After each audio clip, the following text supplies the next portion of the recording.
ऐसा है कि भारत पे सामान्य नहीं बेचेंगे, भारत के जनते पागल है, यहाँ का शासक खुद ही अपने नेता नहीं है। अब इसका विचार बनता है कि अब यहाँ पे हम शासन करना शुरू कर देंगे और अपने हिसाब से हम इसको भारत को अपने हिसाब से चार्टर एक्ट लाएंगे, अधिनियम लाएंगे, कानून लाएंगे और उसके माध्यम से हम यहाँ पर अब शासक बनेंगे, हम अपने हिसाब से हमें चलाने का काम करेंगे।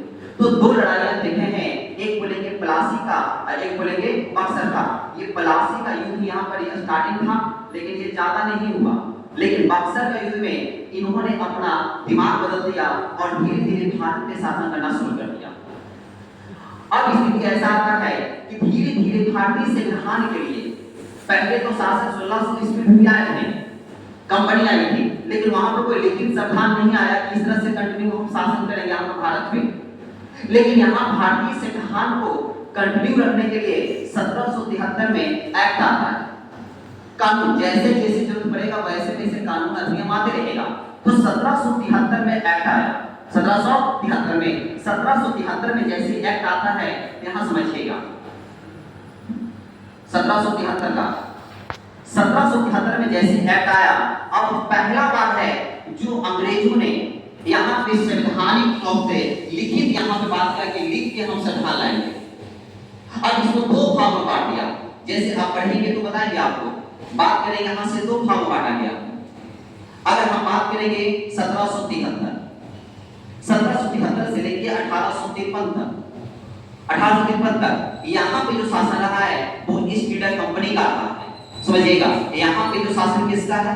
कंपनी का है, कंपनी का शासन है। लेकिन यही बात करेंगे 1858 से लेके 1947 तक यहाँ जो शासन रहा है ब्रिटिश ताज का रहा है।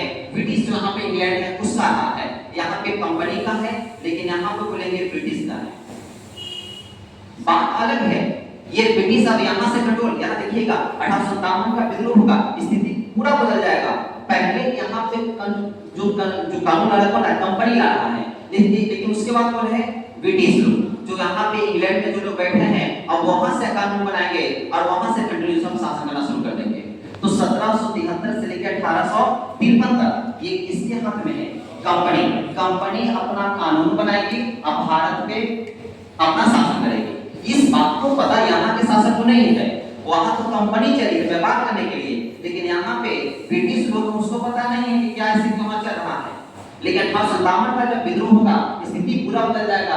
अब बोलेगा अब तुम शासन नहीं करोगे, तुम कहता सामान बेचो, तुम सामान बेचो, अब हम यहाँ से कंट्रोल करना शुरू कर देंगे। अब स्थिति यही बदलता है कि 1773 में पहला अधिनियम आता है, एक्ट आता है। अब यहाँ पे जैसे अधिनियम आता है पहला 1773 में, तो सबसे पहले कहा जाता है, आप देखोगे कहीं भी कुछ करने के लिए एक व्यक्ति को चुना जाता है नेतृत्वकर्ता के रूप में, एक खास जगह बनता है। इसी बीच देखेंगे तीन यहाँ ब्रांच है, तीन ब्रांच बनता है। एक बॉम्बे प्रेसिडेंसी बनेगा, एक बोलेंगे जो होगा मद्रास होगा, एक होगा कलकत्ता। सबसे पहले यहाँ पे कहा गया कि हम प्रेसिडेंसी बनाएंगे, अपना एक खास जगह बना देंगे। तीनों ने सबसे पहले जो काम किया है कलकत्ता, क्या बोलेंगे? कलकत्ता बोलेंगे, मद्रास बोलेंगे, आखिर बोलेंगे बम्बई। ये तीनों क्या बनते हैं? ये तीनों प्रेसिडेंसी हैं। ये बात प्रेसिडेंसी तो मैंने कि एक तरह से देश हो गया और वहां से मेन कंट्री शुरू करेगा। तो यहाँ पे कलकत्ता प्रेसिडेंसी बना, मद्रास बना और मुंबई, तीन जगह यहाँ पर अपना मेन अधिकार कर लिया। अब यहाँ से पूरे भारत पे कंट्रोल करने का काम करेगा कंपनी। अब यहाँ पे कलकत्ता बना है, मद्रास बना और बॉम्बे बना है। अब कहा कि मामला अगर बिगड़ता है तो कौन देखेगा? अगर कायदे में हम कानून बना दिए, कानूनों को क्या कर दिया? उल्लंघन कर दिया, आखिर कौन देखेगा? उसके लिए उच्चतम न्यायालय की स्थापना किया गया 1773 के एक्ट के तहत 1774 में। उच्चतम न्यायालय यानी कि कलकत्ता में, कहां पे? कलकत्ता में उच्चतम यानी उच्च नहीं, उच्चतम यानी पात्रता सर्वोच्च न्यायालय की स्थापना हो गया। उच्चतम न्यायालय की स्थापना हो गया 1774 में, 1773 के एक्ट के तहत 1774 में बना दिया गया। ये जो कलकत्ता प्रेसिडेंसी बना था और मद्रास प्रेसिडेंसी बना था, बॉम्बे प्रेसिडेंसी बना था, तो सबका अलग है। अब इसमें कहा गया कि प्रेसिडेंसी में एक गवर्नर होगा, कौन होगा? गवर्नर जनरल होगा। पहली स्थिति ऐसा था। तो यहाँ पे इस प्रेसिडेंसी में कहा गया कि एक गवर्नर जनरल होगा। तो वो बोलेगा कि अकेले हम कैसे रह पाएंगे, और सदस्य को दीजिए। तो 4 सदस्य को दिया गया। कितने सदस्य को? 4 सदस्य को। यहाँ पे इस प्रेसिडेंसी में बात करेंगे कौन कौन होंगे? एक होंगे गवर्नर जनरल, जनरल होंगे, जनरल होंगे, प्लस में 4 अन्य सदस्य, 4 अन्य सदस्य होंगे। यहाँ पे 4 अन्य सदस्य, इसकी समझिए कौन कौन 4 अन्य सदस्य हैं। पहला बोलेंगे मालसन, क्या बोलेंगे? मालसन, बार्वे, फ्रांसीसी, कैलविन, ये 4 सदस्य को यहाँ पे जोड़ दिया गया। एक प्रेसिडेंसी की बात कर रहे हैं हम, सर्वोच्च न्यायालय की बात नहीं कर रहे, उच्चतम न्यायालय की हम बात नहीं कर रहे हैं। हम यहाँ पे बात कर रहे हैं कि एक गवर्नर जनरल होगा इस प्रेसिडेंसी में, कलकत्ता प्रेसिडेंसी में गवर्नर जनरल होगा और 4 अन्य सदस्य होंगे। 4 अन्य सदस्य जो देखे होंगे ये आपको मिलेगा नहीं कि बोल रही याद रखिएगा। एक बोलेंगे मालसन, क्या बोलेंगे? मालसन। फिर बोलेंगे बारवे, क्या बोलेंगे? बारवे। फिर बोलेंगे कैलविन, कैलविन बोलेंगे। फिर बोलेंगे मालसन, बारवे, कैलविन और फ्रांसिस। यहाँ पे इतने सारे लोग को जोड़ दिया, 4 लोग और एक गवर्नर जनरल। ये गवर्नर जनरल कौन है? Warren Hastings. कौन है हेस्टिंग्स? Warren Hastings. इसी 1773 के एक्ट में बंगाल के गवर्नर से बंगाल का गवर्नर जनरल कर दिया गया कि बंगाल का पहले गवर्नर हुआ करता था, उसके बाद कहा कि बंगाल का गवर्नर जनरल, यहाँ पे बंगाल का गवर्नर जनरल कर दिया गया। तो यहाँ पे कौन है? Warren Hastings. कौन है? हेस्टिंग्स। वारेन हेस्टिंग्स जो देख रहे हैं इसी को यहाँ पे बना दिया गवर्नर जनरल। लेकिन यहाँ पे गवर्नर पहले कौन था? Robert Clive. कौन था? रॉबर्ट क्लाइव यहाँ पे था। इसी समझिएगा धीरे धीरे पूरा बदलते चला गया। इसीलिए यहाँ पे सबसे पहले यहाँ पे एक प्रेसिडेंसी बना, 3 है, कलकत्ता है, मद्रास है, और जैसे ही बनता है तो इस कलकत्ता प्रेसिडेंसी के अंतर्गत ही बम्बई और मद्रास को रखने का काम किया जाता है। बम्बई और मद्रास को रखने का पे काम किया जाता है।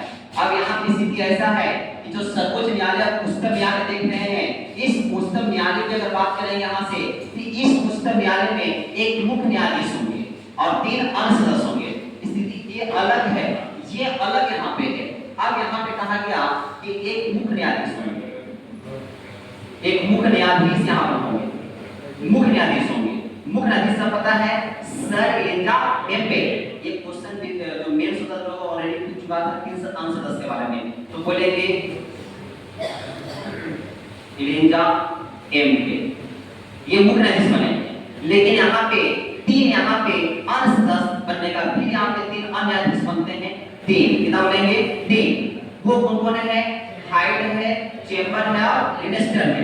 तो पहला बोलेंगे हाइड, क्या बोलेंगे? हाइड। हाइड बोलेंगे, चैम्बर्स बोलेंगे और लिनेस्टर। यहाँ पे ये बन चुके हैं लिनेस्टर। इसे याद कैसे करना है? HCA, क्या बोलेंगे? HCA याद करना है। हम HCA लिख देते हैं, HCA। ये 3 है। हाइड, A से बोलेंगे हाइड, C से बोलेंगे चैम्बर और L से बोलेंगे लिनेस्टर। ये 3 व्यक्तियों को यहाँ पर अन्य न्यायाधीश बना देने का काम कर दिया गया। अब देखिएगा स्थिति है, एक प्रेसिडेंसी बना है और एक उच्चतम न्यायालय बना है। प्रेसिडेंसी में अलग अलग बैठे हैं और उच्चतम न्यायालय में अलग अलग बैठे हुए हैं। अब इतना स्थिति होने के बाद कहा गया कि सुनिए, जितना भी भारत में निजी कंपनी है, जितनी भी राजा महाराजा में जितना कंपनी है, उस सब कंपनी को पहले बंद, क्योंकि एक एक कंपनी रहेगा। वो कंपनी कौन है? ईस्ट इंडिया कंपनी रहेगी। सबसे पहले यहाँ पे कहा गया कि निजी कंपनी जितना भी आप देख रहे हैं, निजी कंपनी जितना देख रहे हैं उसको पहले बंद कर दिया जाए। निजी कंपनी को पहले बंद किया जाए। दूसरी बात है, जो भारतीय लोग से जो उपहार लेते हैं, जो रिश्वत लेते हैं, आप देखोगे कोई देखे के लेता तो बोलता है कि हम ससुर जो उपहार में गिफ्ट दिए हैं। अरे गिफ्ट थोड़ी है, आप ही का है गिफ्ट दिए हैं 10 लाख 15 लाख रुपया, ऐसा तो नहीं है। तो यहाँ पे आप देखिए, वो एक आपको उपहार दे तो उसके बाद में आप मानिएगा कि नहीं मानिएगा? मानिएगा कि पहले भी बोला कि नहीं, कोई भी अगर भारतीय उपहार देता है, कोई भी व्यक्ति अगर रिश्वत देता है तो आप नहीं लीजिए। अगर आप लीजिए, आप किसी से घूस लेते हैं तो उसका काम कीजिएगा, ठीक है, एक बार नहीं कीजिएगा, अगला फिर मिलिए, बार लगा देगा आपको। तो पहला बोला गया यहाँ पे पहले किसी कंपनी को पहले बंद करो। दूसरी बात है, जो भी भारतीय से रिश्वत लेता है, करता है रिश्वत या उपहार, इसका पहले बंद करो, कोई नहीं लेगा किसी से। यहाँ पे रिश्वत बंद हो चुका है, निजी कंपनी जो भी ऐसा बंद हो चुका है, उपहार वगैरह सब बंद हो चुका है 1773 के। ठीक है, तो यहाँ पे धीरे धीरे पूरे शासन देख रहे स्थिति बदल चुका है। कलकत्ता जो देख रहे हैं, कलकत्ता जो है मद्रास और बॉम्बे प्रेसिडेंसी का जो इसके अंदर काम कर रहा है, कलकत्ता मेन हेड बन चुका है। जब भी आप पढ़ेंगे अभी लड़ाई देखेंगे, जब आधुनिक भारत में पढ़ेंगे तो वहां देखेंगे सबसे ज्यादा एरिया जो कलकत्ता प्रेसिडेंसी में था वही मेन हो जाता है। अब इसी के अधीन में ये काम करता है, मद्रास हो चाहे मुंबई हो, ये काम करता है। तो निजी कंपनी को बंद कर दिया गया, रिश्वत उपहार सबको बंद कर दिया गया कि कोई किसी से नहीं लेगा। स्थिति बदल गया। अब इतना पे शासन चलाना शुरू कर दिया कौन? अंग्रेज लोग, यानी कि कंपनी शासन करना शुरू कर दिया। अब धीरे धीरे आया कि नहीं, अब इसके बाद सब कुछ होने चल रहा था, फिर एक्ट ऑफ सेटलमेंट यानी कि 1781 यहाँ पे देखेंगे 1781 जो देख रहे हैं एक्ट ऑफ सेटलमेंट, कहा कि सेटलमेंट कर दिया गया। बोलेंगे एक्ट ऑफ सेटलमेंट कर दिया गया। इसमें एक चीज और आता है, कंपनी के लिए बोर्ड ऑफ डायरेक्टर याद रखिए। यहाँ स्थिति ऐसा है कि कंपनी के लिए क्या आता है? बोर्ड ऑफ डायरेक्टर, यानी कि बात करेंगे बोर्ड ऑफ जो डायरेक्टर की बात करेंगे, यहाँ से डायरेक्टर ये किसके लिए है? कंपनी के लिए। इसके लिए है कंपनी के लिए आता है 1773 में। लेकिन यहाँ की स्थिति 1781 सुनेगा। 1781 में कहा गया कि सुनिए, इसको बोलते हैं एक्ट ऑफ सेटलमेंट कहते हैं। इसमें स्थिति ऐसा है कि जो भी कमियां थी 1773 का, उसका दूर करने का काम किया गया। यानी कि बात करें यहां से 1773 की जो भी कमी है, यानी 77 की कमी को दूर किया गया कि उस समय कानून बनाते समय कोई गलतियां तो नहीं हो गई है, उसको क्या किया जाए? दूर किया जाए। और यहाँ पे कहा गया कि इसको दूर करते ही कहा गया कि हम क्या करने वाले हैं कि जो कलकत्ता जो देख रहे हैं, ये बंगाल, उड़ीसा, बिहार, ये सब के लिए कानून बनाएगा। कलकत्ता मेन हेड बन चुका है, और किसी के लिए? तो बंगाल के लिए, बिहार के लिए और उड़ीसा के लिए, ये सब के लिए क्या बनाएगा? कानून बनाएगा। समझिएगा, यानी कि 1781 ईस्वी में कहा गया कि दो चीजें में याद रखना है।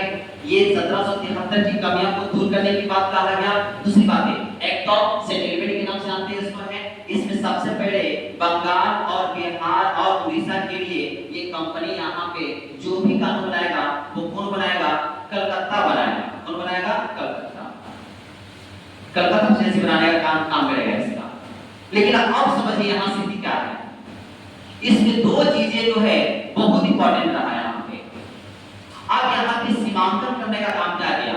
ये जो गवर्नर जनरल जो आप देख रहे हैं, गवर्नर जनरल देख रहे हैं और उच्चतम न्यायालय देख रहे हैं, ये दो चीजों को सीमांकन करने का काम किया गया। इसमें कहा गया यहाँ पे कि गवर्नर जनरल जो होंगे, गवर्नर जनरल प्लस में उच्चतम न्यायालय, ये दोनों जो आप देख रहे हैं, ये दो काम करेगा नहीं, कभी नहीं करेगा। पहला चीज कि अगर कर्मचारी कंपनी के कर्मचारी है, उसके खिलाफ आप कुछ नहीं कर सकते। सोचिए स्थिति, धीरे धीरे आप देखिएगा, हम पढ़ाएंगे आपको कि 1773 से लेकर 1853 तक स्थिति ऐसा होने वाला है कि यहाँ पे धीरे धीरे अंग्रेज ऐसा कानून लाएगा कि पूरा इंडिया जकड़ जाएगा। लेकिन जैसे 1857 में विद्रोह होगा, धीरे धीरे यहाँ पे देखिएगा भारतीयों को भी शामिल करने का काम किया जाएगा। यहाँ पे धीरे धीरे स्थिति बदलेगा। तो 1858 की स्थिति बदलेगा। लेकिन अभी देखिए धीरे धीरे कानून ला रहा है। इसमें कहा गया यहाँ से कि सबसे पहले कि कानून तो बनाए करेगा, बंगाल, बिहार, उड़ीसा के लिए कलकत्ता बनाएगा। लेकिन यहाँ पे सीमांकन करने का काम किया गया दो लोगों का, एक गवर्नर जनरल का, एक उच्चतम न्यायालय। सोचिए गवर्नर जनरल किसका है? प्रेसिडेंसी का मेन मालिक है। दूसरा उच्चतम न्यायालय। अब बताइए इसमें पहला बात कहा गया कि अगर कोई इस इंडिया कंपनी के कर्मचारी अगर कोई गलत काम करते हैं तो उसके खिलाफ में आप कुछ नहीं कर सकते। दूसरी बात है भारतीय लोगों के सामाजिक धार्मिक चीजों पे आप हस्तक्षेप नहीं कर सकते हैं। उसके लिए कोई ऐसा कानून नहीं बनाया जिसको उसके हानि हो, उसके धार्मिक समाज चीजों पे हनन हो। तो सबसे पहले याद रखना यहाँ से है पहला पे इसमें कहा गया कि कंपनी के जो भी कर्मचारी, कंपनी के कर्मचारी पर आप कानून नहीं बना सकते हैं। कुछ भी गलत करे वो उसके खिलाफ आप नहीं जा सकते। बताइए कंपनी के कर्मचारी कौन है? सब वही लोग बैठे हैं वहां से। अब यहाँ पे दूसरा बात कहा गया कि यहाँ पर अगर by the way Bharatiya Samaj और धार्मिक चीजों पर हस्तक्षेप आप नहीं कर सकते हैं, उसके लिए कानून बनाने की जरूरत आपको नहीं है। तो बोले यहाँ से कि भारतीय अगर हो जाए और यहाँ से उसके लिए तो सामाजिक और बोलेंगे धार्मिक, ये इतना चीजों में आप कुछ नहीं कर सकते। ये 1781 में एक्ट ऑफ सेटलमेंट के तहत में यहाँ पे जितना आप बोलेंगे ना दरोगा एग्जाम में यहाँ से एक क्वेश्चन आपका रहेगा, जितना भी एक्ट पढ़ा देंगे आपको दो मरोड़ के एक्ट कंफर्म क्वेश्चन रहेगा, चाहे वो हल्का पूछे चाहे भारी पूछे वो रहेगा ही आपको। तो हम पूरा डिग्री में जाकर बताने का प्रयास कर रहे हैं, आप बात को समझें, यहाँ पे धीरे धीरे आपको याद हो जाएगा। तो 1781 में एक्ट ऑफ सेटलमेंट आता है। सबसे पहले कलकत्ता जो क्या करेगी, बंगाल बिहार उड़ीसा के लिए क्या बनाएगी, कानून बनाएगी यहाँ पे। दूसरी बात है इसको जो भी कमियां थी तो 73 का उसको दूर करने का काम करेगा। तीसरी बात है यहाँ पे गवर्नर जनरल और उच्चतम न्यायालय को सीमांकन करने का काम किया गया, उसका सीमा यहाँ पे दायरा फिक्स करने का काम किया गया। यहाँ पे सबसे बोला गया कि कंपनी ये कर्मचारी अगर कुछ करते हैं उसके खिलाफ आप कानून नहीं बना सकते। दूसरी बात यहाँ से कहा गया यहाँ पे कि यहाँ पे भारतीय के सामाजिक और धार्मिक चीजों पे भी कानून आप नहीं बना सकते हैं, उसके खिलाफ आप नहीं जा सकते। ये 1781। और यहाँ पे 1784 जिसको बोलते हैं पिट्स इंडिया एक्ट, क्या बोलते हैं, पिट्स इंडिया एक्ट 1784 में। तब देखिएगा यहाँ पे 1784 समझिएगा, इसको क्या बोलते हैं, पिट्स इंडिया एक्ट बोलते हैं।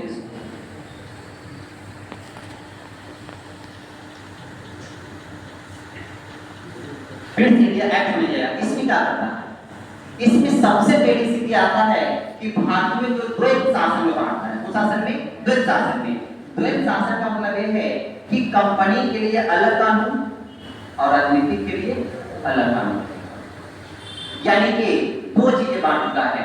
तो यहाँ पे स्थिति यह रखना है board of director, board of controller. लेकिन यहाँ पे 1773 में बोर्ड ऑफ डायरेक्टर आ चुका है कंपनी के लिए, लेकिन राजनीति के लिए नहीं। तो यहाँ पे द्वैत शासन की बात करता है। कौन शासन, द्वैत शासन।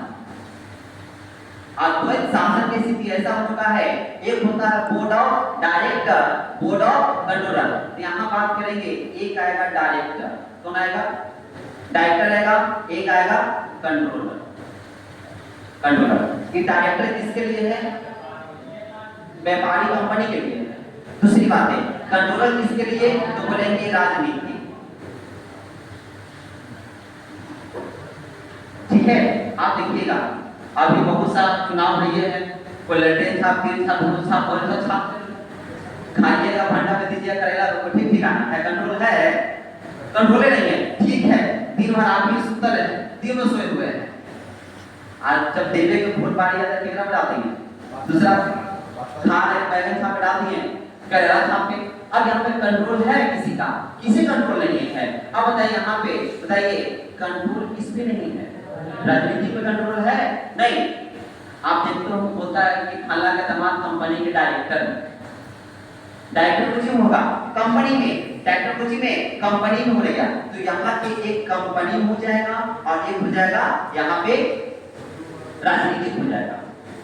अब स्थिति ऐसा बदला यहाँ पे है, हमने बोला था कि कलकत्ता प्रेसिडेंसी बनता है, प्रेसिडेंसी बनता है, उसमें हमने बोला था कि एक गवर्नर जनरल होगा और एक 4 सदस्य होंगे। लेकिन यहाँ पे पीठ पाट के 4 सदस्य 3 सदस्य कर दिया गया। किस सदस्य, 3 सदस्य। अब पीटा पीटी होगा तो आदमी बचेगा कि बढ़ेगा घटेगा, घटवे करेगा। अब यहाँ पे पिट्स इंडिया एक्ट में कहा गया, सुनिए यहाँ पे 4 सदस्य के सदस्य ये जो प्रेसिडेंसी की बात करता है, प्रेसिडेंसी में हो गया, कहा कि नहीं अब यहां से बदल देते हैं, प्रेसिडेंसी में 4 सदस्य से 3 सदस्य कर देने का काम कर दिया गया यहां से 1784 में। ये बोलते हैं ब्रिटिश इंडिया एक्ट बोलते इसको है। इसमें द्वैध शासन आया, board of director, board of controller, director company के लिए और कंट्रोलर राजनीति के लिए। स्थिति सब कुछ बदलता गया। एक बात यहाँ पे 1773 में एक लाइन और याद रखिएगा, इसी में 1773 में कहा गया था, सुनिएगा, इसमें कहा गया एक लाइन है इसमें कि राजस्व, भू राजस्व, नागरिक, सेना जितना भी है उस सबका जानकारी ब्रिटिश को आपको देना। यानी कि इसमें कहा गया राजस्व, राजस्व बोलेंगे, सैन्य बोलेंगे, राजस्व की बात करेंगे, सैन्य की बात करेंगे, फिर बात करेंगे कितने लोग हुए, कितने जनसंख्या के बारे में सब आप बताइए हमारा। यानी कि राजस्व के बारे में क्या स्थिति सैन्य का है, जितना भी स्थिति है जनसंख्या का है, उस सब हमको बताइए, तब ना कंट्रोल करेगा। ये 1773 में था, लेकिन 1784 में ब्रिटिश इंडिया एक्ट में आ चुका है। अब इसी के बाद आता है 1793 में ऐसा कुछ खास नहीं है, लेकिन 1793 में एक बात कहा गया इसमें, 1793 में इसमें कहा गया कि जो भी नियंत्रण बोर्ड के जो भी कर्मचारी होंगे, यानी कि इस कंपनी के जितने भी कर्मचारी होंगे या फिर जितने भी सदस्य अगर है नियंत्रण बोर्ड के जितने सदस्य हैं, उस सबका वेतन कहां से मिलेगा? भारत के राजस्व। यानी कि इसमें कहा गया कि यहाँ पे जितने भी नियंत्रण कर्मचारी जो कंपनी को क्या कर रहे हैं, नियंत्रण कर रहे हैं, कंट्रोल कर रहे हैं, उस सबका वेतन कहां से मिलेगा? कर्मचारी का वेतन कहां से मिलेगा? तो बोलेंगे भारत के राजस्व से। सोचिए, भारत राजस्व से मिलेगा इसको। सोचिए, आदमी कहां का है? ब्रिटिश का। एक तो कंपनी खोल के बैठ गया, बोल के इसी बयान दादा मनोज जी आएंगे, डेन ऑफ थ्योरी भी देंगे वहां पे कि यहाँ से नाला बहता है और नाला कैसा होता है, एक तरफ ढाल एक तरफ कुछ। वही आएंगे बोलेंगे कि आपने यहाँ पर पूरा पैसा लेके चले गए, कंपनी के माध्यम से सब कुछ लेके चले गए, लेकिन यहाँ जब यहाँ से आप इनकम आ रहा है तो यहाँ पे खर्च कीजिएगा ना। अब इस संस्था को बैठे ठीक है, पहले में यहाँ से पैसा आ रहा है, लेकिन आप भुइयां बैठा देंगे इसी फर्श में, कोई सुविधा नहीं देंगे, ऐसे जिला आपको दिखाई नहीं देगा, तो आप भला नहीं कीजिएगा कि हमारे यहाँ हमारे से पैसा कमा रहे हैं, न लाइट का सुविधा न पढ़ाने कुछ है ये नहीं है। तो यहाँ पर वही कारण बोलते हैं इस कंपनी के माध्यम से पूरे भारत को कंट्रोल कर लिया और जितना पैसा आ रहा है एक दूसरे लेके जा भी रहा है, लेकिन भारत में खर्चा के बारे आ रहा है। ये नहीं, अब छोटा सा दुकान खोल दिए हैं, ठीक है, उसका एक मालिक है, अब उसका एक नौकर यहाँ बड़े लोग होते हैं। अब एक छोटा सा दुकान खोल के बड़ा दुकान खोल के चले गए, एक मालिक अलगे रहता है, अब दे दिया किस पे? एक ऐसा स्टाफ जो विश्वसनीय है, ठीक है, इस सामान बेचारा बेच रहा है, तो सामान का पैसा कौन ले रहा है? आपका स्कैनर वहां पे लगा हुआ, पैसा आपके पास जा रहा है, लेकिन सामान जा रहा है तो पैसा जो जाएगा उसको फिर रिटर्न कीजिएगा, तब नहीं कि इसमें सामान भराएगा।